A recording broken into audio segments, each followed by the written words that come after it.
आमदार आणि काँग्रेस नेते भाई जगताप,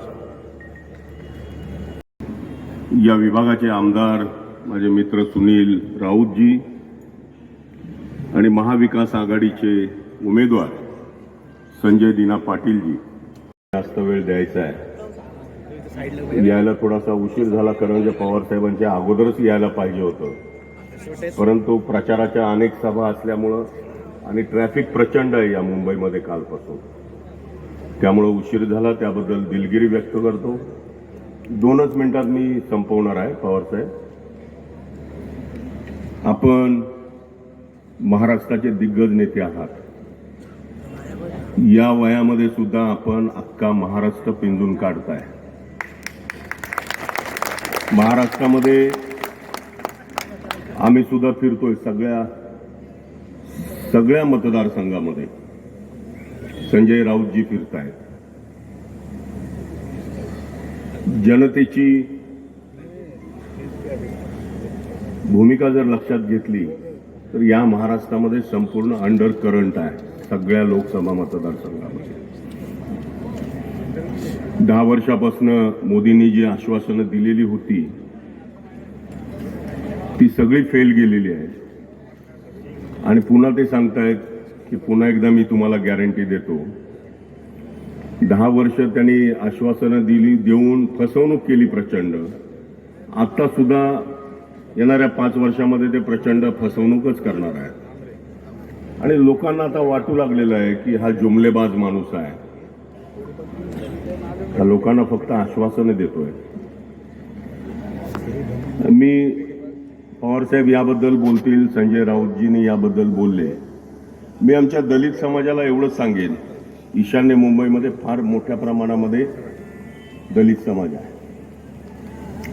सुरुवातीला प्रकाश आंबेडकर यांनी सांगितलं की आमची मैत्री शिवसेनेबरोबर आहे.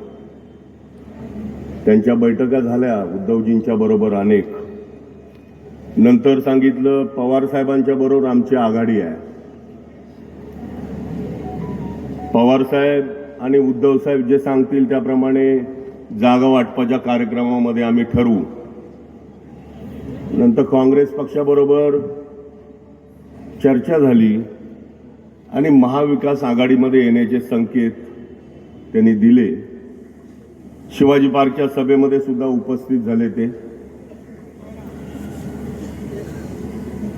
आणि काय अचानक एकाएकी त्यांना असं वाटलं की इथे आपलं काही खरं नाही आणि मग स्वबळावर निवडणुका लढवायचं निश्चित केलं. आम्हा सगळ्यांना, दलित समाजातल्या आमच्या सगळ्या बांधवांना आम्हाला माहिती आहे की महाराष्ट्रामध्ये दलित समाजाची जी ताकद आहे ती सत्तेपर्यंत जाण्याची नाहीये. म्हणजे सरकार स्थापन होऊ शकणार नाही आमच्या मतावर, पण आम्ही ज्यांच्या पारड्यात आमची मतं टाकू ते सरकार बनवू शकतील एवढी महाराष्ट्रामध्ये ताकद आहे. कळत नाही, महाविकास आघाडीनं त्यांना 4 जागा देऊ केल्या होत्या. मी आणि नाना पटोले अकोल्याच्या सभेमध्ये होतो.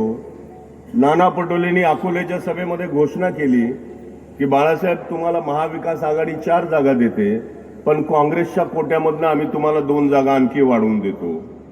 आता 6 जागा पवारसाहेब आपणच त्यावेळेस प्रमुख होते. आमच्या 4 लोकांना, म्हणजे 4 रामदास आठवले, जोगेंद्र कावळे, प्रकाश आंबेडकर आणि गवई, या 4 नेत्यांना आपण जागा दिल्या आणि ते 4ही निवडून आले. आता तुम्हाला एकट्याला 6 जागा आमची महाविकास आघाडी देते. तुम्ही हसत घ्यायला पाहिजे होतं. तुमच्या अकोल्याची सीट आली असती, बाकीचे तुमचे 3-4 खासदार असते. महाराष्ट्रात नुसतं रजिस्टर्ड पार्टी नव्हे तर देशात तुमची रेकग्नाइज पार्टी झाली असती आणि बाबासाहेबांचे नातू म्हणून तुम्ही ॲब्सोल्यूट या देशाचे मोठे नेते झाला असता. परंतु तुम्हाला काय दुर्बुद्धी सुचली आणि तुम्ही स्वबळावर करताय. त्यांचा एक उमेदवार माहिती आहे दक्षिण मुंबईतला, भारतीय जनता पार्टीचा अल्पसंख्याक विभागाचा महाराष्ट्राचा जो अध्यक्ष आहे तो दक्षिण मुंबईमध्ये त्यांचा उमेदवार आहे. त्यांची लिस्ट जर पवारसाहेबांना बोलायची, त्यांची लिस्ट काढली तर फारच मोठी लिस्ट आहे. अशी पकडून उमेदवार उभा करतायत. रामदास आठवले साहेबांना पवार साहेबांनीच मोठं केलं. आता 8 वर्ष 10 वर्ष झालं ते त्यांच्या मांडीवर बसले. म्हणजे एक नेता आमचा डायरेक्ट मोदी बरोबर आणि दुसरा आमचा नेता इनडायरेक्ट त्यांच्या बरोबर.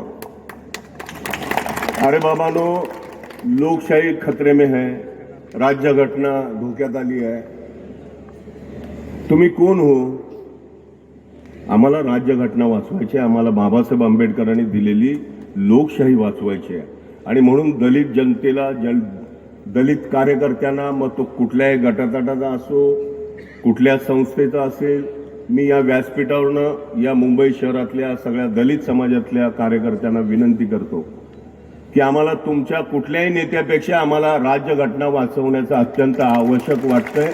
आणि म्हणून दलित कार्यकर्त्यांनी, दलित जनतेनं महाविकास आघाडीचे उमेदवार इथे संजय दिना पाटील आहेत आणि त्याचबरोबर मुंबईतले आमचे सगळे उमेदवार, या सगळ्यांना प्रचंड मतानं निवडून द्या, लोकशाही वाचवण्यासाठी, राज्यघटना वाचवण्यासाठी. बाकी तुर्तास बोलण्यासारखं खूप आहे, वेळ झालाय, मलाही दुसऱ्या सभेला जायला परवानगी मागतो पवार साहेब आणि या ठिकाणी थांबतो. धन्यवाद. जय भीम.